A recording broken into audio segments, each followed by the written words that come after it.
Buenas noches, bienvenidos a la primera sesión videograbada del Laboratorio de Medios y Humanidades. Sí, he dicho buenas noches, porque estoy grabando de noche. No sé a qué hora estás viendo este video, el primero, no importa. Importa que para mí es noche. Importa que si guardo un poco de silencio, se escuche la envoltura de un paisaje sonoro nocturno. Autos a lo lejos, hay una avenida muy cerca de aquí. Es curioso.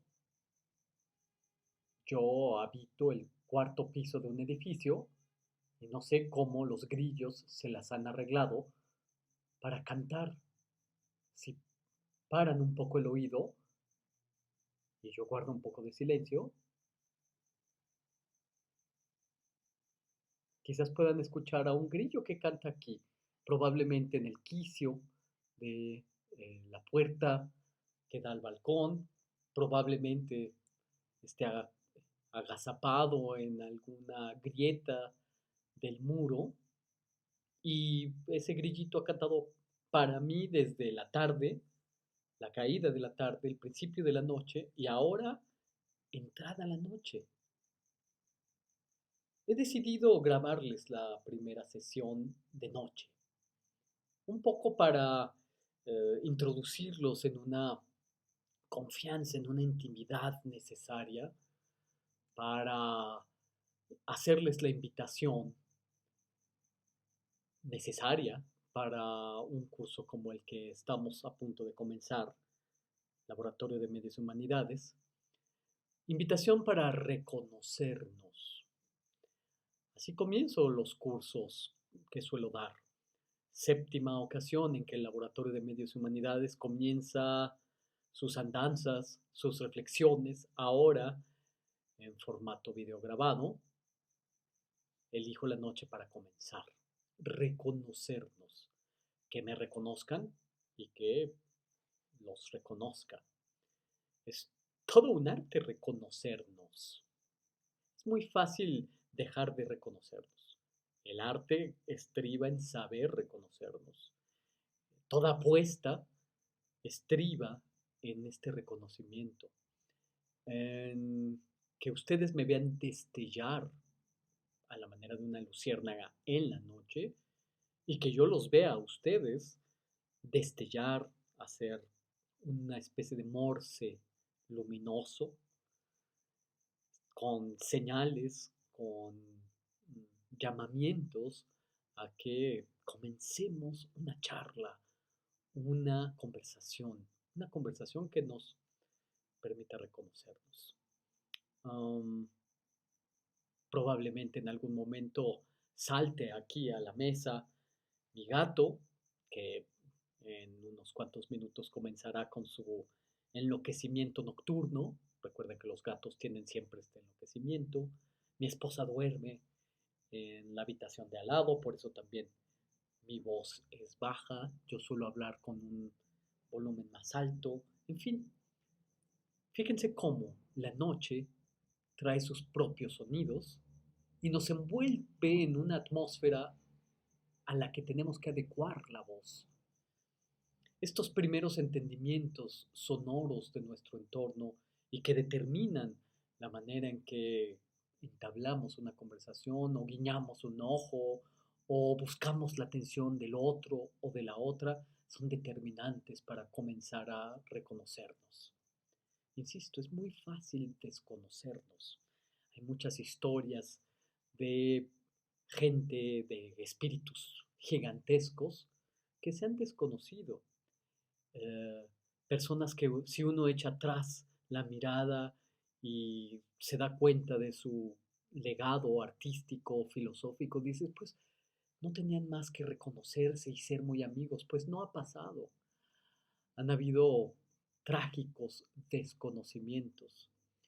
En el enlace que ustedes encontrarán en la página del Laboratorio de Medios y Humanidades, les he puesto el vínculo de un programa de radio que escribí, que produje con esta idea, la tragicidad que subyace a todo desconocimiento. Es muy trágico desconocernos. Y ahí, en esta producción, que les pido que oigan después de escucharme en este primer video nocturno, podrán adentrarse a estos desarrollos que yo hago de gente que se desconoce. Ah, Hölderlin, el gran poeta alemán, desconoce a Goethe en casa de Schiller. Orfeo puede ser desconocido por Eurídice en el Hades, y eso es uno de los dolores más grandes. Es muy trágico desconocernos.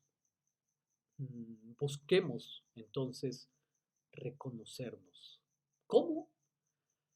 Con destellos luminosos, ah, con pequeñas apariciones subrepticias, sorprendentes, inesperadas, con un fulgor pequeño, con un destello de luciérnaga, ya les había adelantado un poco este tema, para comenzar a mandarnos claves de nuestras mutuas existencias.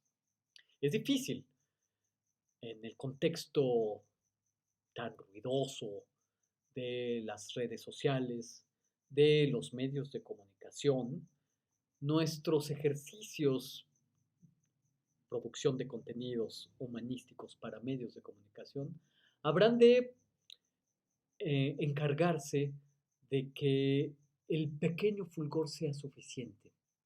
No buscamos los grandes reflectores, buscamos más bien un brillo menor,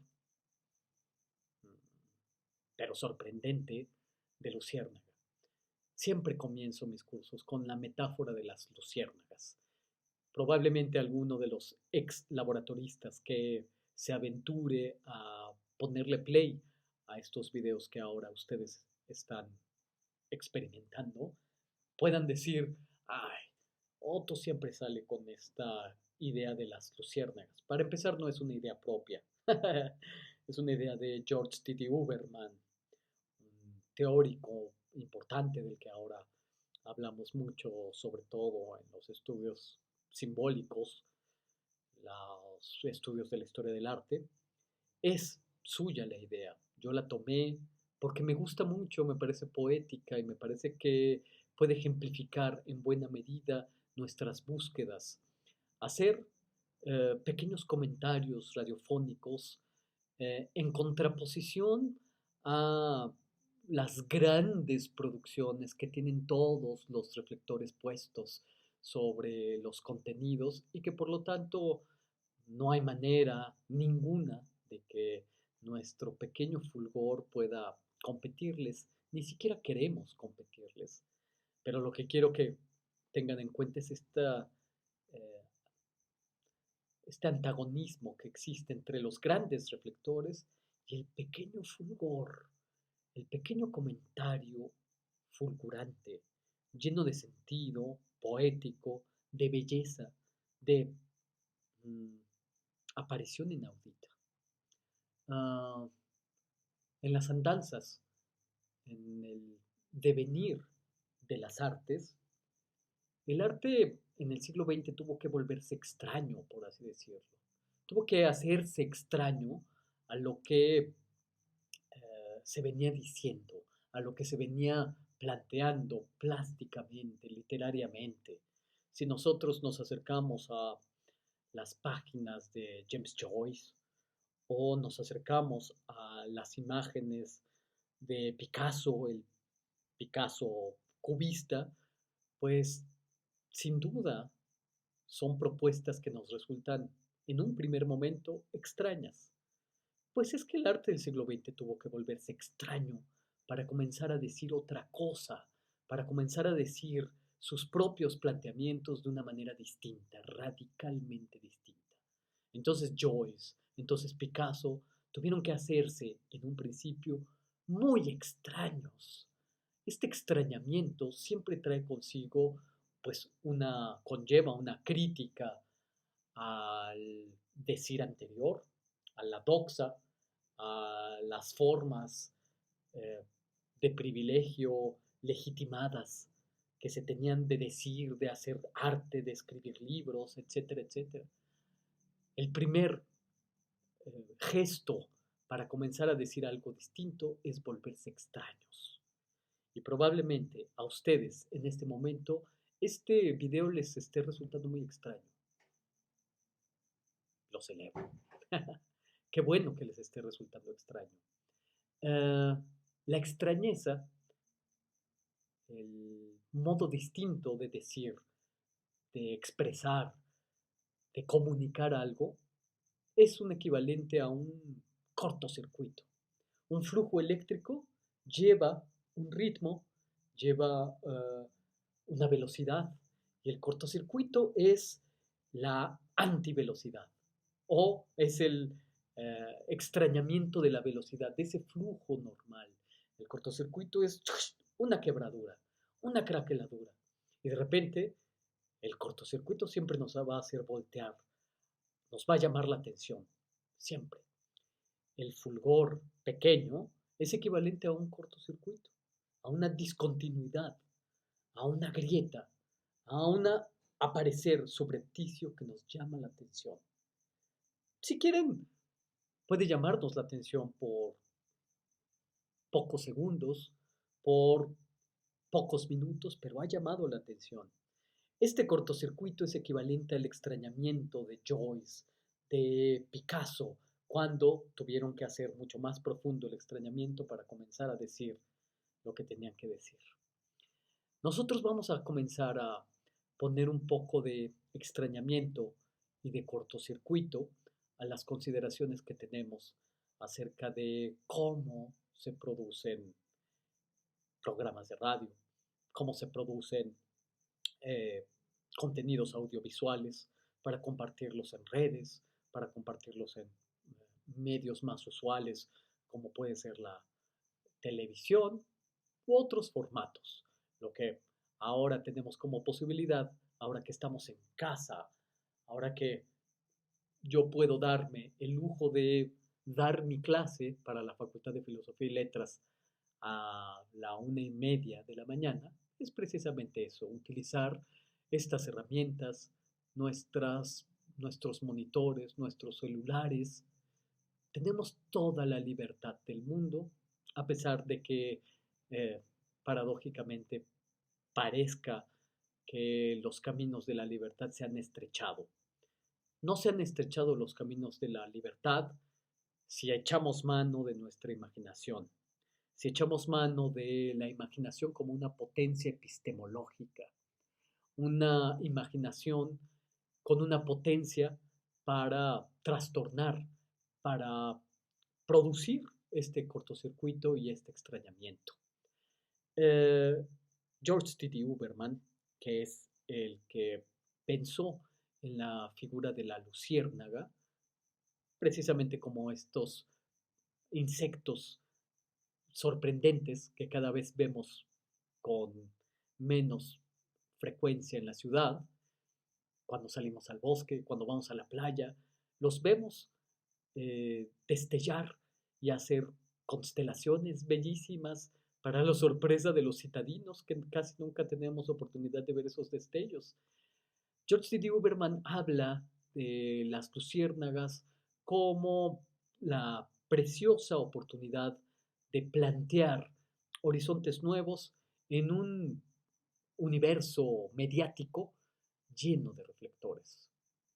Sí, casi todo mundo piensa en los medios de comunicación y piensa en los grandes consorcios, en las grandes empresas, en los grandes canales, o se piensa que para decir algo en la radio se necesita decirlo para millones de radioescuchas, o se piensa que si se va a hacer una producción televisiva o cinematográfica, pues el esfuerzo, los gastos de producción solamente se justifican si están direccionados a una enorme cantidad de gente. No es así. El destello de la luciérnaga, al entender de George T.D. Uberman, es precisamente que el destello es apreciado por 3 o 4 personas. Se destella para una persona quizás. En alguna ocasión yo quise producir programas radiofónicos para una persona.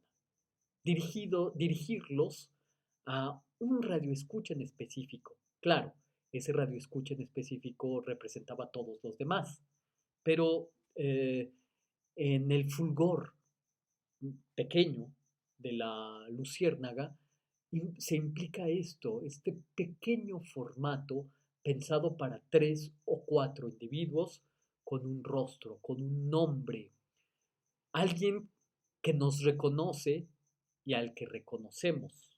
Por eso comencé esta charla de este modo, hablando del reconocimiento y de la tragicidad que significa no reconocernos. Hablar a 3 o 4 individuos, hablarles directamente a través de los medios de comunicación. Esto es un extrañamiento, esto es un cortocircuito, porque usualmente los medios de comunicación, los usuales, hablan a una masa anónima. Esa es la gran diferencia. Y ahí radica la diferencia sustancial de nuestras consideraciones. No hablamos a una masa indiferenciada. No hablamos a una masa sin rostro, sin nombre. Un ejercicio como el que estoy haciendo, grabar una clase para mis estudiantes del Laboratorio de Medios Humanidades, a los que pues ya les he visto la cara, porque hemos tenido algunas sesiones vía Zoom, no nos hemos visto la cara frente a frente, salvo a través de la mediación del monitor, pero la dirijo a mis alumnos con rostro, con apellido, con historias, con biografías. Esta es la diferencia radical. Eso es el destello menor. Se destella para rostros, para nombres, para biografías, no para masas anónimas, no para masas sin rostro. Ese es el sentido de nuestras fulguraciones. Sus producciones radiofónicas interpelan, interpelarán a individuos. Pueden dirigírselas a su novio, a su novia, a su amado, a su amada, a su madre, a su padre, a su hermano, a un amigo, pero se dirigen a personas con nombre y apellido y biografías. De este modo, hablando a individuos concretos, con biografías que podremos narrar, pues nos volvemos algo así como lo que Goethe llamaba a finales del siglo XVIII y una buena parte del siglo XIX, almas bellas. Destellar como luciérnagas significa volvernos almas bellas. Y lo que queremos a través de nuestras producciones radiofónicas y de nuestras producciones audiovisuales es ser almas bellas hablándole a otras almas bellas. Eh, Goethe escribió acerca de estas almas bellas, eh, almas empáticas, almas que con afinidad electiva, como después escribió una novela, Las afinidades electivas, donde el curso o el devenir humano busca el reconocimiento, busca la empatía, en un momento en el que se hablaba de la simpatía universal. Y las almas bellas, pues precisamente entonan su instrumento espiritual en aras de un reconocimiento y de una empatía.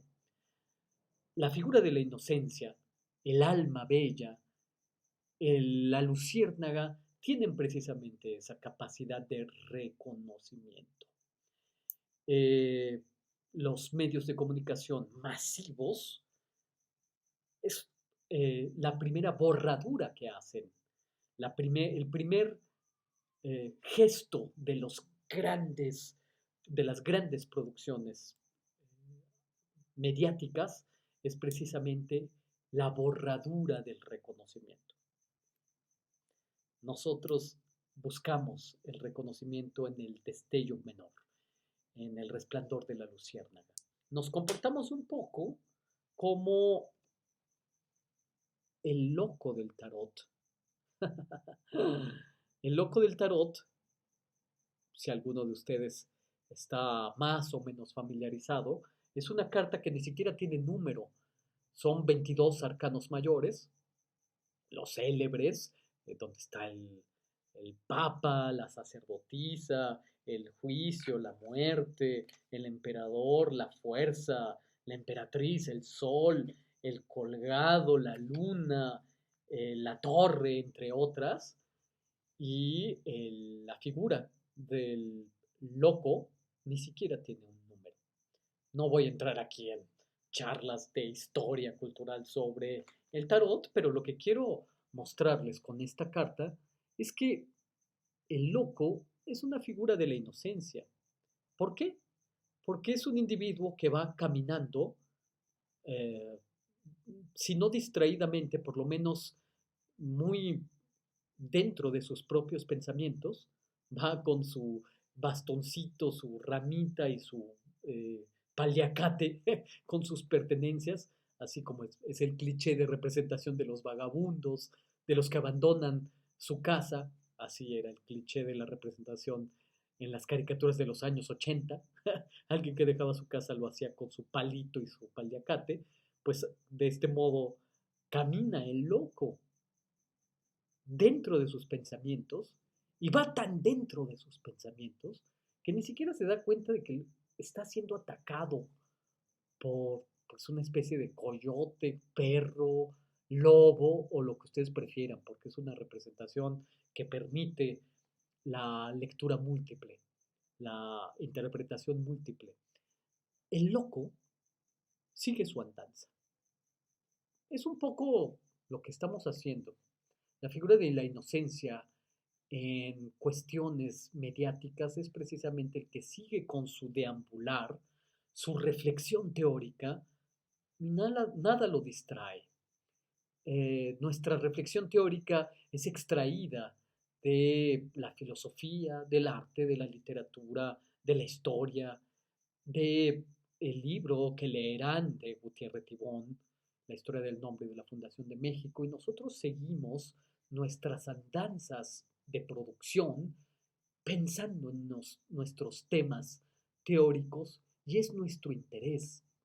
¿Qué importa si los medios de comunicación sufren trastornos y cambios eh, derivados de la apuesta por la venta de un contenido específico? No nos importa, nosotros vamos caminando como el loco, como una figura de la inocencia, pensando en nuestros propios temas. La figura del loco es muy bella, muy poética, sobre todo por esto, porque es un personaje que no se deja distraer por lo que lo circunda, ni siquiera se da cuenta de que le van mordiendo los tobillos, eh, y sigue su andanza. No significa que alguno de ustedes podría decir, bueno, pues eso más bien es síntoma de estupidez, de no darse cuenta de lo que está ocurriendo a su alrededor, más que de una concentración. Sí, podríamos arguir eso, pero en relación con lo que estoy desarrollando, hay que comprender al loco como una figura de la inocencia, como un alma bella que va pensando en lo suyo en búsqueda de ser reconocido y de reconocer y de que lo reconozcan. Para que haya reconocimiento tiene que haber este sístole y diástole, este ir y venir, este flujo y reflujo. Reconóceme y yo no es condición y yo te reconoceré. Insisto, no es condición, pero sí es una dialéctica, sí es un ir y venir. Es difícil, por supuesto que sí. Los medios de comunicación tienen sus propias dinámicas, sus propios intereses, muchas veces muy buenos programas de contenidos magníficos son arrojados de la programación, pues porque no cumplen eh, con un número que deben cubrir para que sea rentable. No obstante, hay que hacerlos pese a todo. Yo siempre he sido partícipe de hacer pese a todo. Y se hacen programas con contenidos sustanciales, profundos, porque están dirigidos a 3 o 4 personas. Eso es el único salvamento de los medios de comunicación, según mi punto de vista. El único salvamento de la profundidad y de continuar las sendas de nuestras investigaciones es dirigir nuestras palabras a personas específicas, a un amado, a una amada, insisto, a los pares que nos leen y a los que leemos. No entro aquí en cuestiones conceptuales para diferenciar si lo que hacemos es divulgación, es decir, damos los contenidos para legos, para no iniciados, o lo que hacemos es difusión, es decir, hacemos lo que hacemos para los pares, para los que estudian lo que nosotros estudiamos, con los que compartimos una jerga, un vocabulario común, o si lo que estamos haciendo es irradiar contenidos, uh, hacemos contenidos radiactivos, contenidos energéticos. El tema de nuestras producciones es nuestra propia capacidad teórica.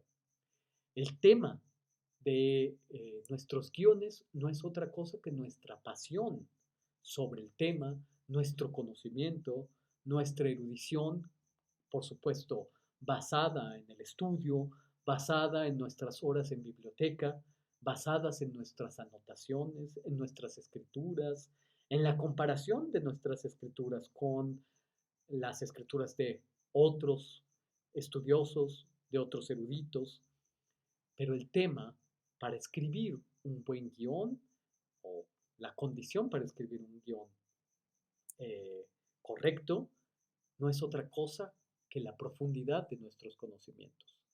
No hay mejor manera de escribir un guión radiofónico, un guión televisivo, que aquel que conoce perfectamente su tema, del que va a hablar, de, con el que va a comparar autores, con el que va a hablar acerca de libros.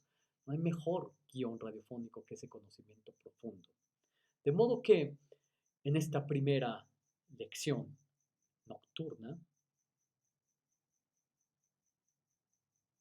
envuelto en los sonidos de la noche, la primera invitación es a que nos reconozcamos, a que destellemos con un fulgor menor y sin embargo no humilde, un fulgor de luciérnaga, de alma bella, de figura de la inocencia, del loco, porque la invitación es a ser más profundos. La invitación es a ser más y más eruditos cada vez, saber que, por lo tanto, tenemos por delante cientos, cientos, cientos de libros que leer. En la medida que uno lee un libro, se da cuenta de que tiene que leer 10. Cuando uno lee 10 libros, se da cuenta de que en realidad tienes que leer 100. Cuando uno lee 100 libros, pues te das cuenta de que lo que te falta por leer es oceánico. De modo que, sí, nos volvemos un poco más eruditos, pero también más humildes, menos vanidosos, menos pagados de nuestros propios medios de conocimiento. Aquí lo dejaré. Es la primera invitación. Tengan buenas noches. Ignoro a qué hora me están viendo, pero piénsenlo. Vean eh, el post que voy a subir en el Laboratorio de Medios y Humanidades, porque ahí está el programa de radio de Hay 3 negaciones en no reconocernos. Una producción que hice para Radio UNAM de una serie de título Conspiraciones, Bitácora del Admirador de Balzac. Escuchen atentamente esa producción, tomen nota de las partes de la producción, de las partes que pueden detectar. Ahí donde hay música, señálenlo, ahí donde hay una pausa, señálenlo. Ya les iremos poniendo nombres a todas esas partes de una producción radiofónica. Ustedes emularán esta producción con sus propias investigaciones. Hasta pronto, laboratoristas.